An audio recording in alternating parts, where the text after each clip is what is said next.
In the United States, most people live in the cities or near to them.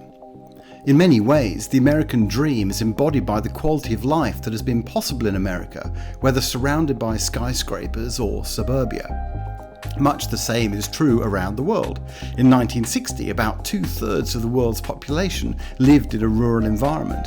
Today, that position has more or less reversed, as the urban population has more than quadrupled over the last 50 years.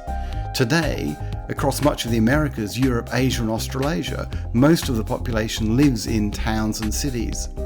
Ironically, one of the most extreme is Australia, with a land area that matches the US excluding Alaska, yet it has a population of about 25 million people, only a little larger than New York State or Florida.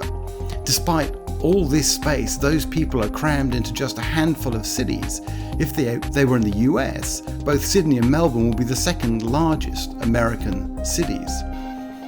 Of course, an urban environment has many advantages. The concentration of population makes for cost-efficient infrastructure, from transport and utilities to schools, hospitals and parks, not to mention shopping and entertainment. As we count down to the hour, why not take a moment to introduce yourself and your interests in the chat function at the bottom of the screen. This also helps us to focus on the issues that are most important to you.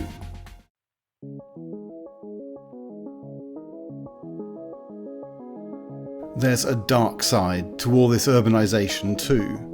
The growth of cities has been driven in part by a concentration of opportunity, as more and more economic activity was concentrated in administrative and clerical roles.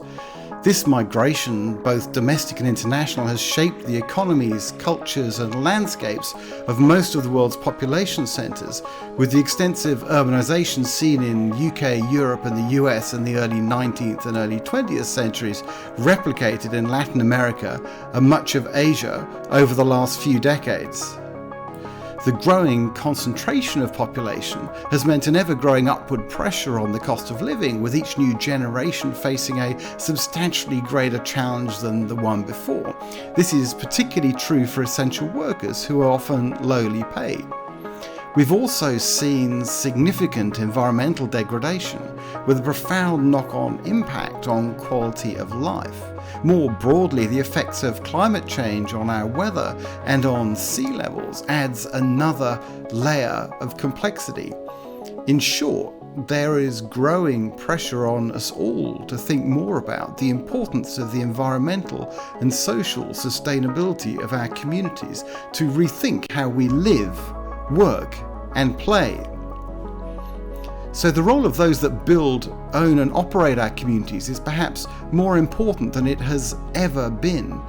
In almost all cities, most of the property is the responsibility of the private sector. And this leads to some important questions.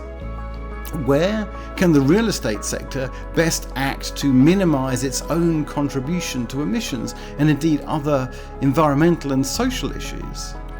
How can this contribute to stronger, more inclusive and more resilient communities? What are the potential risk-return benefits for equity and debt investors in commercial real estate? And I guess, how does all this fit together? How can sustainability itself be sustainable? And what does that imply for investors and many other stakeholders? To help us answer these questions, we're joined today by a great panel in a live and interactive discussion moderated by Bruce Kahn of Edgewood Capital Advisors, who is also an adjunct professor of sustainable finance at Columbia University. As always, ESGX is live and interactive, and our guests come from over 50 countries, and each week we learn from your perspectives and diversity of experience. You can contribute to the debate in the chat function, and you can use the Q&A function to ask your own questions, and if you do, that helps us keep track of them and we do our best to answer them. If you're watching on YouTube, please do hit the like button. This helps to spread our guests' important messages more broadly. And finally, thank you to Pottinger and Hip Investor for their ongoing support. So from me, Nigel Lake in New York, and my co-host Paul Herman in San Francisco, welcome to ESGX Live. We very much look forward to the discussion today.